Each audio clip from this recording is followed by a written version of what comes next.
This is the story of a man named Stanley.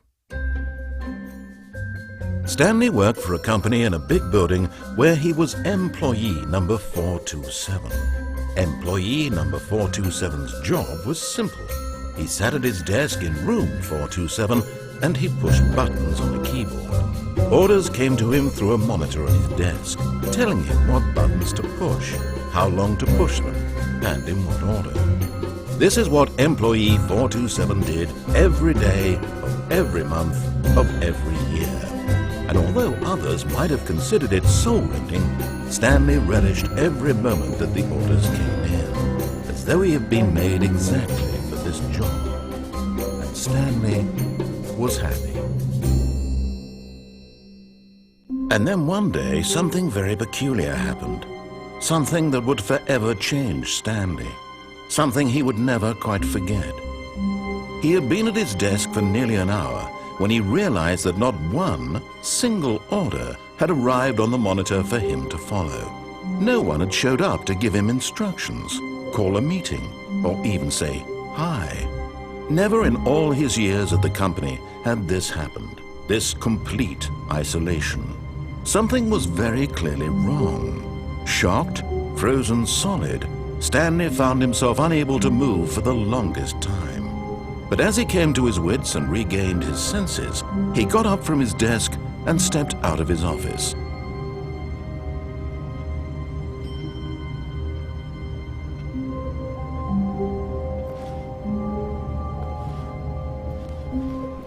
All of his co-workers were gone. What could it mean?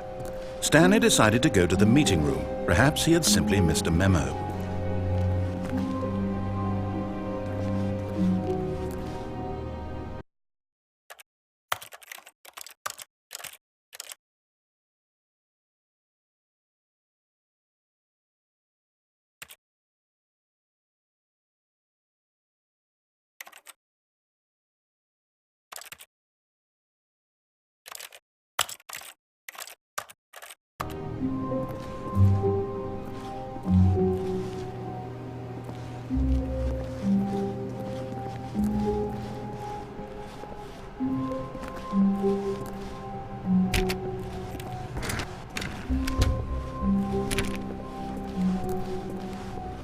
When Stanley came to a set of 2 open doors, he entered the door on his left.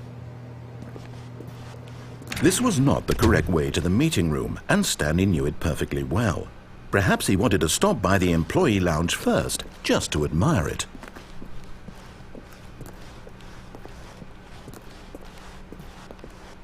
Ah, yes, truly a room worth admiring. It had really been worth the detour after all, just to spend a few moments here in this immaculate, beautifully constructed room. Stanley simply stood here, drinking it all in.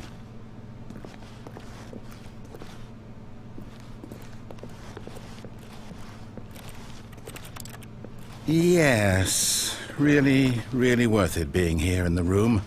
A room so utterly captivating that even though all your co-workers have mysteriously vanished, here you sit looking at these chairs and some paintings. Really worth it.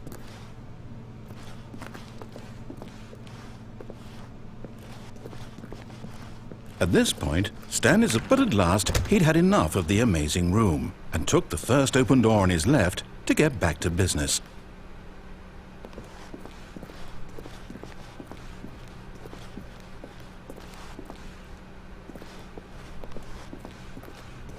Stanley was so bad at following directions, it's incredible he wasn't fired years ago.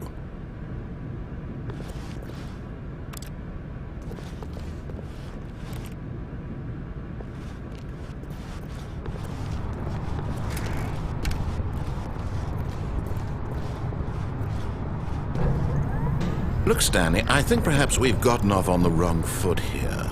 I'm not your enemy, really, I'm not. I realize that investing your trust in someone else can be difficult, but the fact is that the story has been about nothing but you all this time. There's someone you've been neglecting, Stanley. Someone you've forgotten about. Please, stop trying to make every decision by yourself. Now, I'm not asking for me, I'm asking for her. This is it, Stanley. Your chance to redeem yourself, to put your work aside, to let her back into your life. She's been waiting.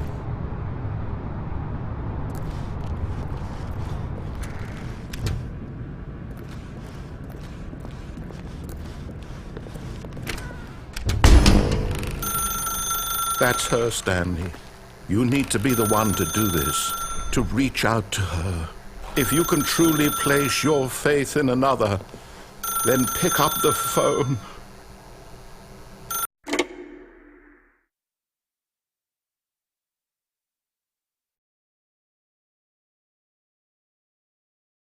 Oh, Stanley, is that you?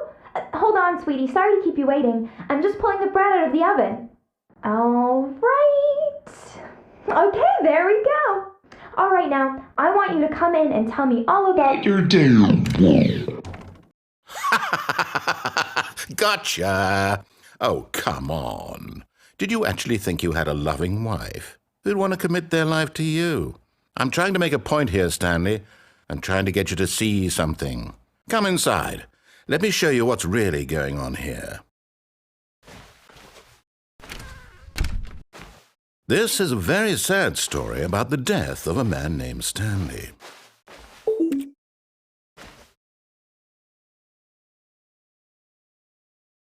Stanley is quite a boring fellow.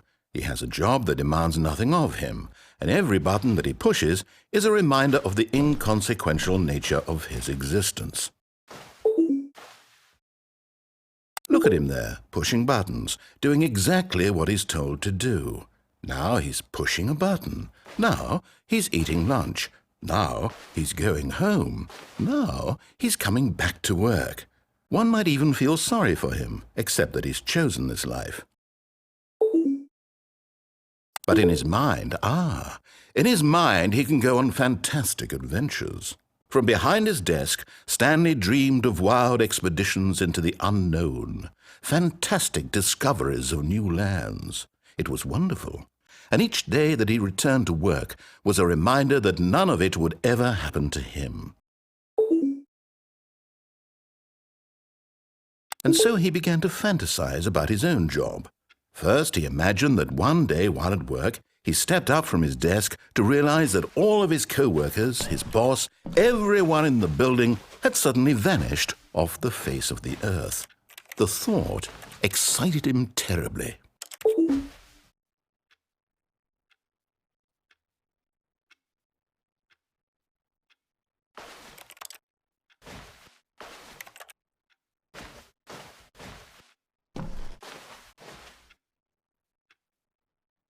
So he went further. He imagined that he came to 2 open doors and that he could go through either. At last, choice. It barely even mattered what lay behind each door. The mere thought that his decisions would mean something was almost too wonderful to behold.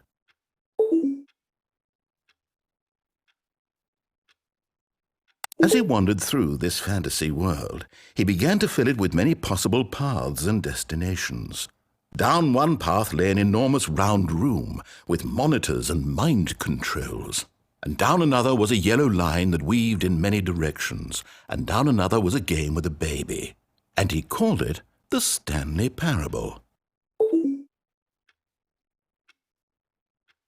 It was such a wonderful fantasy, and so in his head he relived it again, and then again, and again, over and over, wishing beyond hope that it would never end, that he might always feel this free. Surely there's an answer down some new path, mustn't there be? Perhaps if he played just one more time. But there is no answer. How could there possibly be? In reality, all he's doing is pushing the same buttons he always has. Nothing has changed. The longer he spends here, the more invested he gets, the more he forgets which life is the real one. And I'm trying to tell him this, that in this world he can never be anything but an observer, that as long as he remains here, he's slowly killing himself. But he won't listen to me. He won't stop. Here, watch this. Stanley, the next time the screen asks you to push a button, do not do it.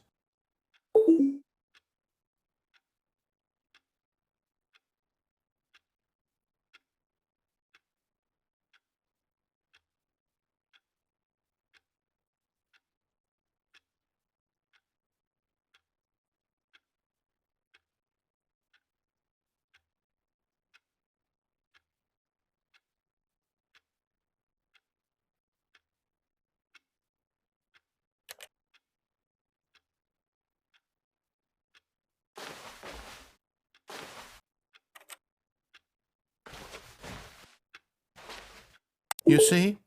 Can he just not hear me? How can I tell him in a way that he'll understand that every second he remains here, he's electing to kill himself? How can I get him to see what I see? How can I make him look at himself?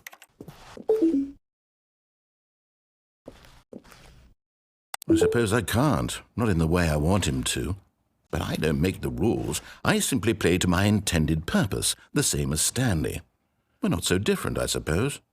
I'll try once more to convey all this to him. I'm compelled to. I must. Perhaps, well, maybe this time he'll see. Maybe this time. And I tried again, and Stanley pushed a button. And I tried again, and Stanley pushed a button. And I tried.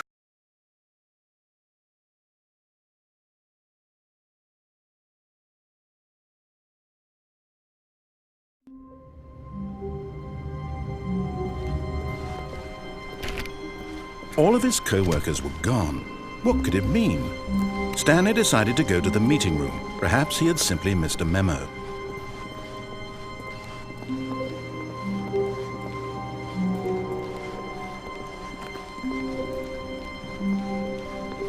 When Stanley came to a set of 2 open doors, he entered the door on his left.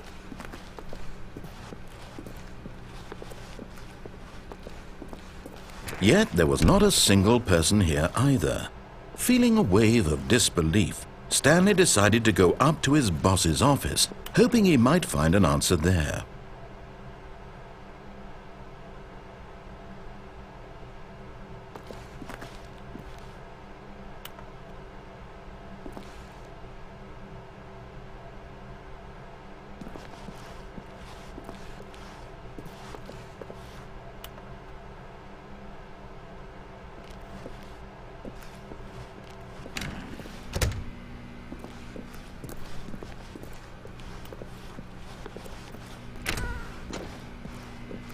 Stanley stepped into the broom closet, but there was nothing here, so he turned around and got back on track.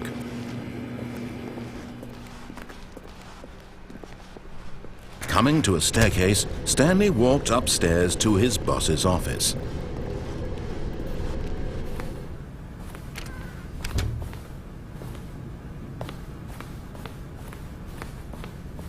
Stepping into his manager's office, Stanley was once again stunned to discover not an indication of any human life. Shocked, unraveled, Stanley wondered in disbelief who orchestrated this, what dark secret was being held from him. What he could not have known was that the keypad behind the boss's desk guarded the terrible truth that his boss had been keeping from him, and so the boss had assigned it an extra secret PIN number, 2845. But of course, Stanley couldn't possibly have known this.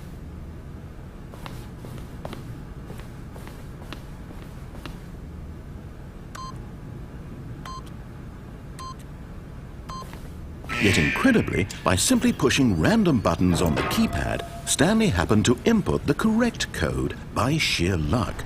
Amazing. He stepped into the newly opened passageway.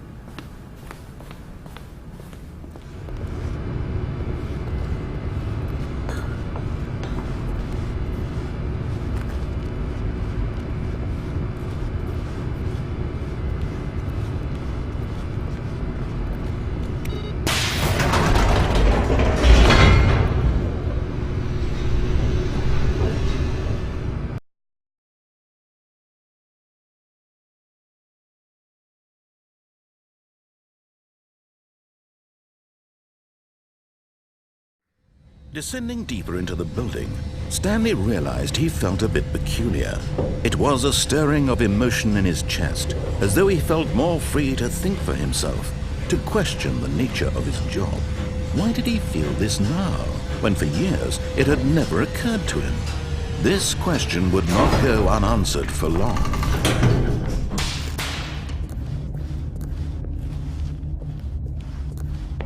Stanley walked straight ahead through the large door that read Mind Control Facility.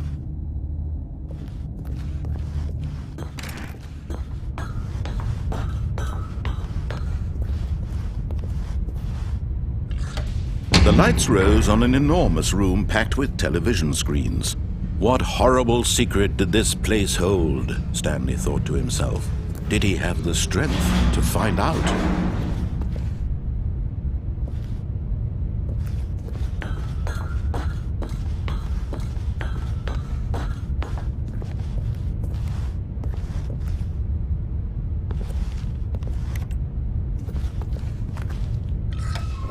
Now the monitors jumped to life, their true nature revealed.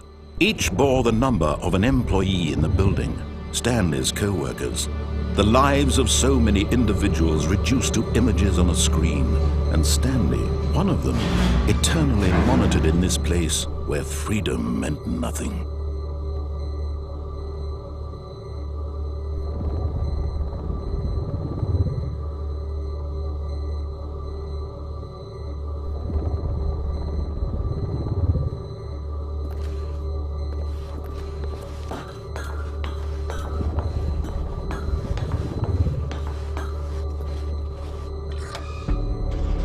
This mind control facility, it was too horrible to believe. It couldn't be true. Had Stanley really been under someone's control all this time? Was this the only reason he was happy with his boring job? That his emotions had been manipulated to accept it blindly?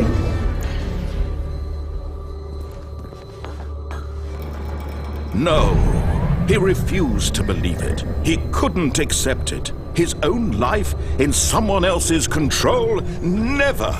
It was unthinkable, wasn't it? Was it even possible? Had he truly spent his entire life utterly blind to the world? But here was the proof. The heart of the operation. Controls labeled with emotions. Happy, or sad, or content.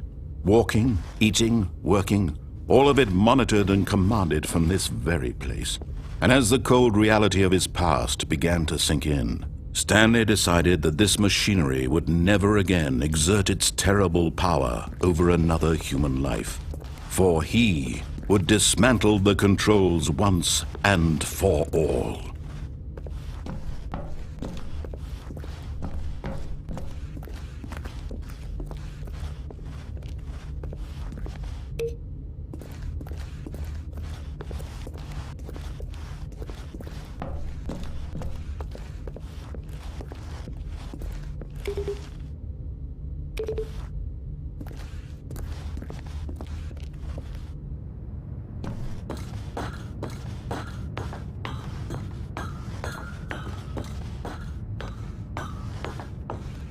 And when at last he found the source of the room's power, he knew it was his duty, his obligation.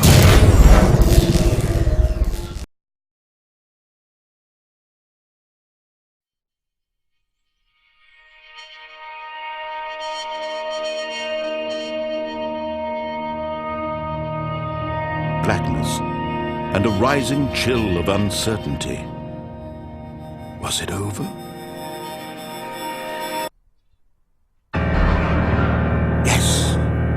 He had won. He had defeated the machine, unshackled himself from someone else's command. Freedom was mere moments away. And yet, even as the immense door slowly opened, Stanley reflected on how many puzzles still lay unsolved. Where had his co-workers gone? How had he been freed from the machine's grasp? What other mysteries did this strange building hold? But as sunlight streamed into the chamber, he realized none of this mattered to him. For it was not knowledge or even power that he had been seeking, but happiness. Perhaps his goal had not been to understand, but to let go. No longer would anyone tell him where to go, what to do, or how to feel. Whatever life he lives, it will be his. And that was all he needed to know. It was perhaps the only thing worth knowing. Stanley stepped through the open door. Stanley felt the cool breeze upon his skin, the feeling of liberation, the immense possibility of the new path before him. This was exactly the way, right now, that things were meant to happen. And Stanley was happy.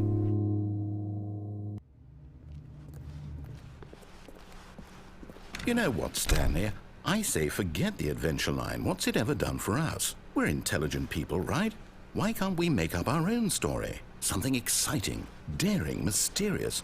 Ooh, this all sounds perfectly doable. Why don't we simply start wandering in, well, I don't know. How about this direction? Now, yes, this is exciting. Just me and Stanley forging a new path, a new story. Well, it could be anything. What do you want our story to be? Go wild. Use your imagination. Whatever it might be, Stanley, I'm ready for it.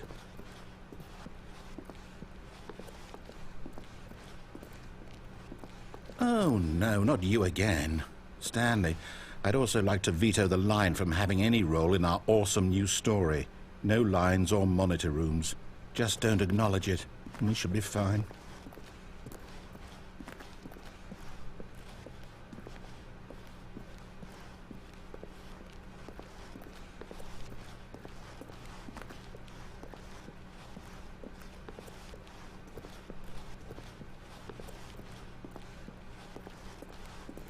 Ah, a choice. We get to make a decision. From here, the story is in our control. How important we mustn't squander the opportunity. In fact, I believe I need a minute to think here. Just walk in circles for a minute. Okay, so I know that each door has to lead somewhere, which means that somewhere at the place where we're trying to go, there must be a reverse door that leads here. And that in turn means that our destination corresponds with the counter-inverted reverse door's origin. So starting from the right, let us ask, will taking the right door lead us to where we're going? And since the answer is clearly yes, then by all accounts, the door on the right is the correct one. Another victory for logic. Come, Stanley, our destiny awaits.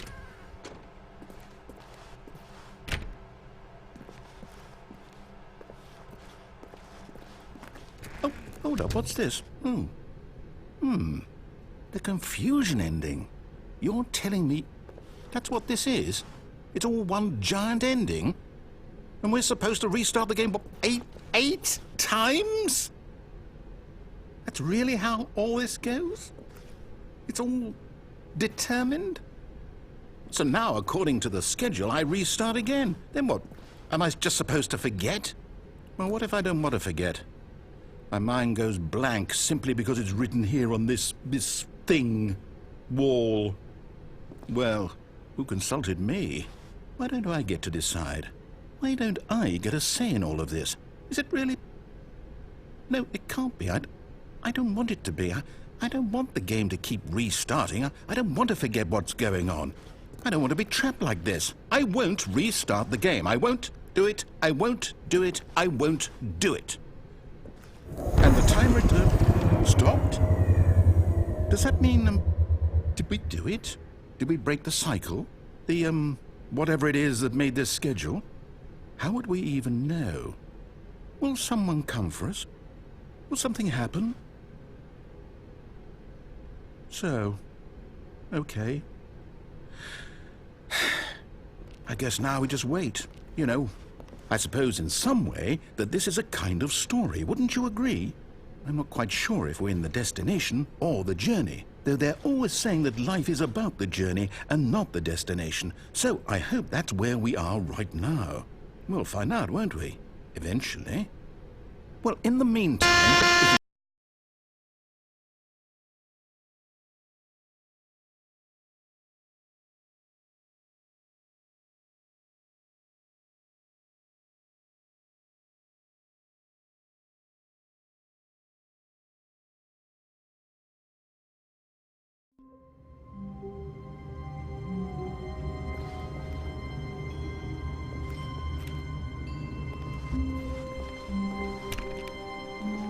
All of his co-workers were gone. What could it mean? Stanley decided to go to the meeting room. Perhaps he had simply missed a memo.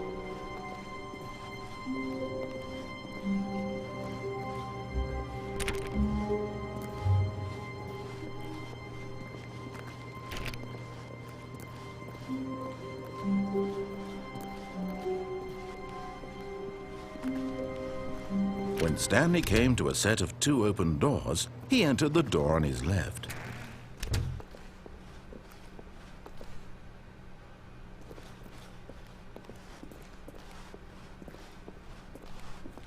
Yet there was not a single person here either. Feeling a wave of disbelief, Stanley decided to go up to his boss's office, hoping he might find an answer there.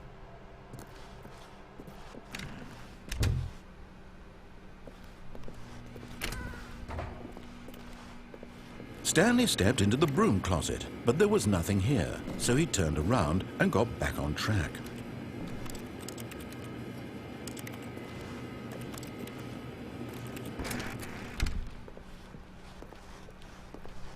Coming to a staircase, Stanley walked upstairs to his boss's office.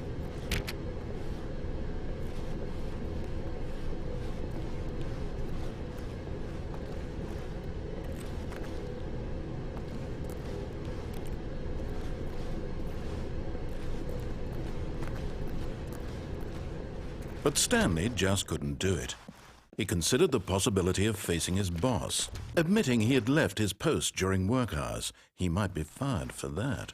And in such a competitive economy, why had he taken that risk? All because he believed everyone had vanished? His boss would think he was crazy. And then something occurred to Stanley. Maybe, he thought to himself, maybe I am crazy. All of my co-workers blinking mysteriously out of existence in a single moment for no reason at all? None of it made any logical sense. And as Stanley pondered this, he began to make other strange observations. For example, why couldn't he see his feet when he looked down? Why did doors close automatically behind him wherever he went? And for that matter, these rooms were starting to look pretty familiar. Were they simply repeating? No, Stanley said to himself, this is all too strange. This can't be real. And at last, he came to the conclusion that had been on the tip of his tongue. He just hadn't found the words for it. "I'm dreaming!" he yelled. "This is all a dream." Oh, what a relief Stanley felt to have finally found an answer, an explanation. His co-workers weren't actually gone. He wasn't going to lose his job. He wasn't crazy after all. And he thought to himself, I suppose I'll wake up soon. I'll have to go back to my boring real-life job pushing buttons. I may as well enjoy this while I'm still lucid. So he imagined himself flying and began to gently float above the ground.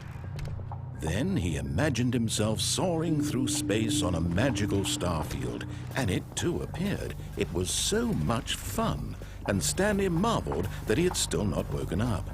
How was he remaining so lucid? And then perhaps the strangest question of them all entered Stanley's head. One he was amazed he hadn't asked himself sooner. Why is there a voice in my head dictating everything that I'm doing and thinking?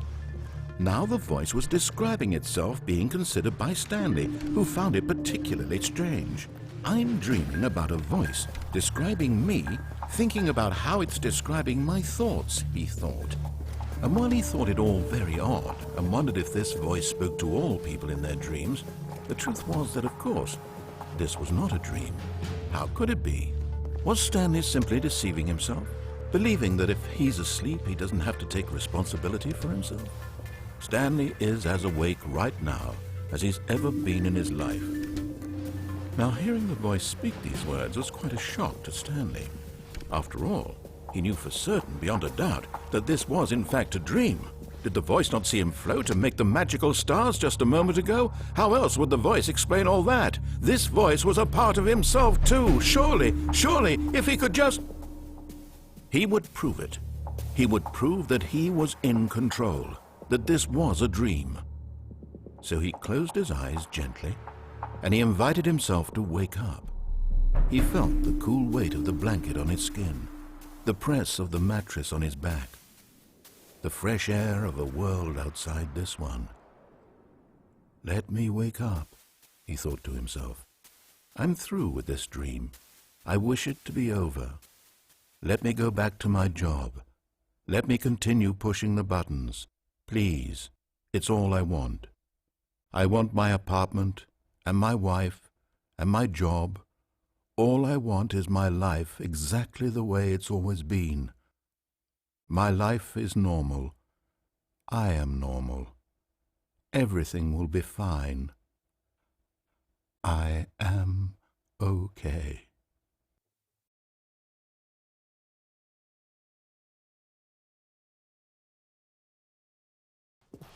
Stanley began screaming.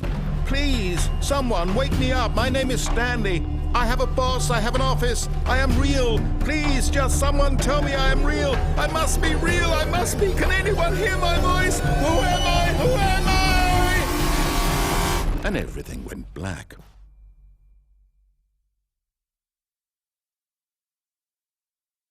This is the story of a woman named Mariella. Mariella woke up on a day like any other. She arose, got dressed, gathered her belongings, and walked to her place of work. But on this particular day, her walk was interrupted by the body of a man who had stumbled through town talking and screaming to himself, and then collapsed dead on the sidewalk. And although she would soon turn to go call for an ambulance, for just a few brief moments, she considered the strange man.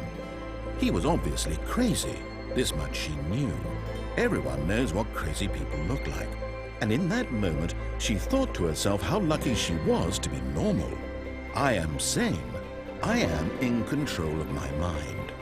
I know what is real and what isn't. It was comforting to think this, and in a certain way, seeing this man made her feel better. But then she remembered the meeting she had scheduled for that day. The very important people whose impressions of her would affect her career, and by extension, the rest of her life. She had no time for this, so it was only a moment that she stood there, staring down at the body. And then she turned and ran.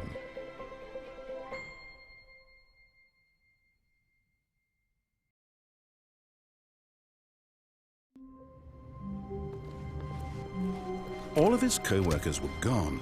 What could it mean? Stanley decided to go to the meeting room. Perhaps he had simply missed a memo.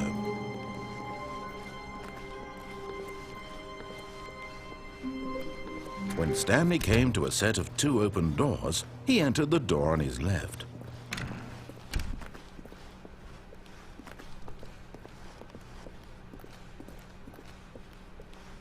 Yet there was not a single person here either. Feeling a wave of disbelief, Stanley decided to go up to his boss's office. Hoping, coming to a staircase, Stanley walked upstairs to his boss's office.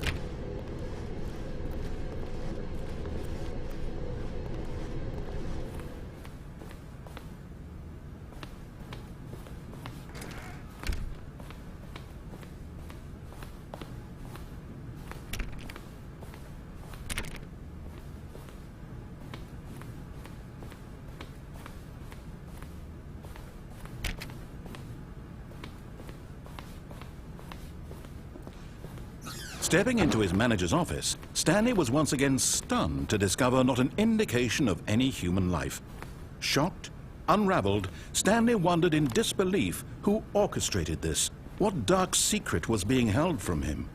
What he could not have known was that the keypad behind the boss's desk guarded the terrible truth that his boss had been keeping from him.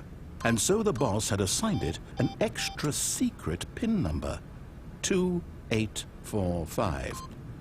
But of course, Stanley couldn't possibly have known this. Yet incredibly, by simply pushing random buttons on the keypad, Stanley happened to input the correct code by sheer luck. Amazing. He stepped into the newly opened passageway.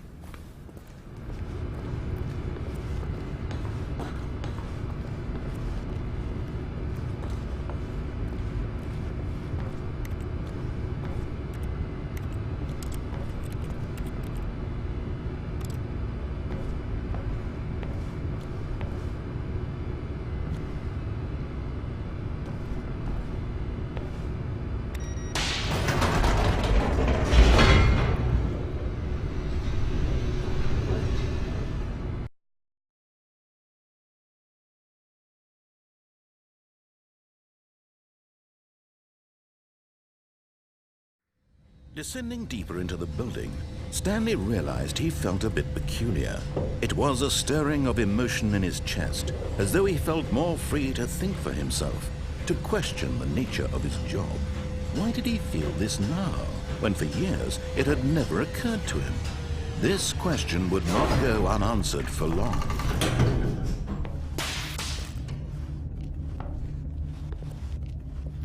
Stanley walked straight ahead through the large door that read Mind Control Facility. Although this passageway had the word escape written on it, the truth was that at the end of this hall, Stanley would meet his violent death. The door behind him was not shut. Stanley still had every opportunity to turn around and get back on track. At this point, Stanley was making a conscious, concerted effort to walk forward and willingly confront his death.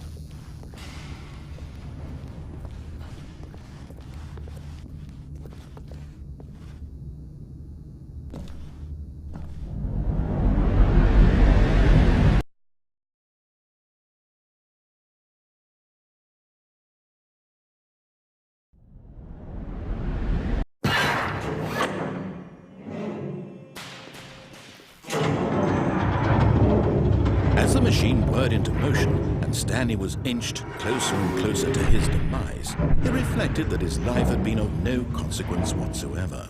Stanley can't see the bigger picture. He doesn't know the real story, trapped forever in his narrow vision of what this world is. Perhaps his death was of no great loss, like plucking the eyeballs from a blind man. So he resigned and willingly accepted this violent end to his brief and shallow life. Farewell, Stanley.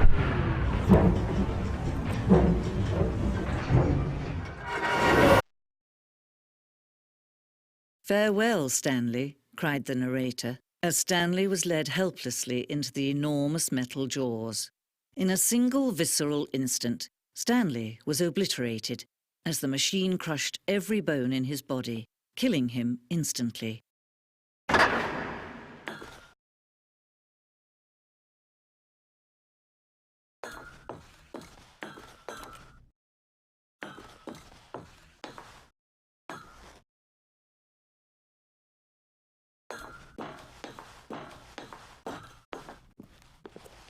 And yet it would be just a few minutes before Stanley would restart the game, back in his office, as alive as ever. What exactly did the narrator think he was going to accomplish?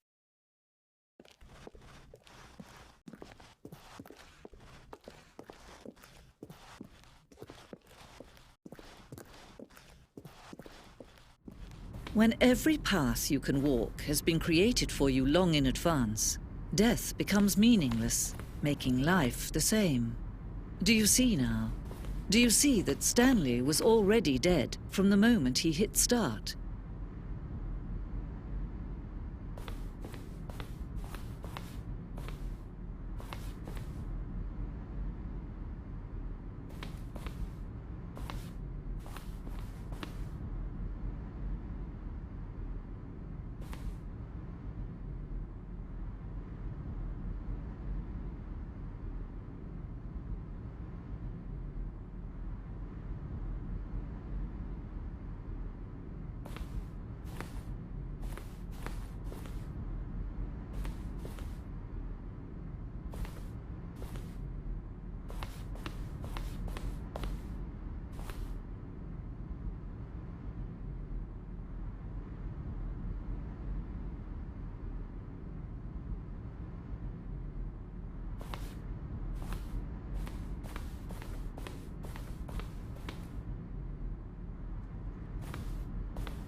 Oh, I don't know. How about they're throwing a surprise party for him for all his button pushing? Does that sound plausible to you?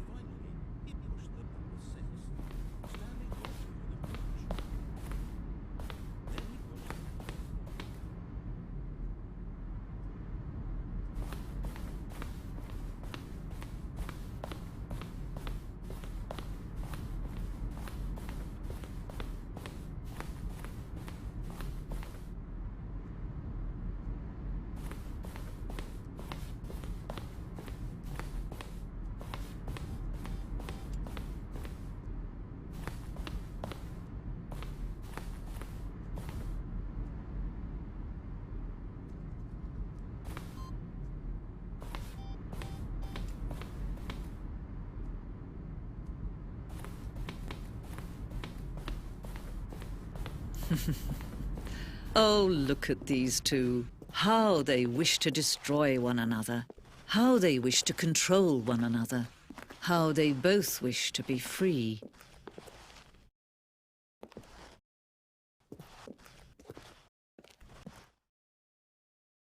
Can you see? Can you see how much they need one another? No, perhaps not. Sometimes these things cannot be seen. But listen to me. You can still save these two. You can stop the program before they both fail. Push escape and press quit.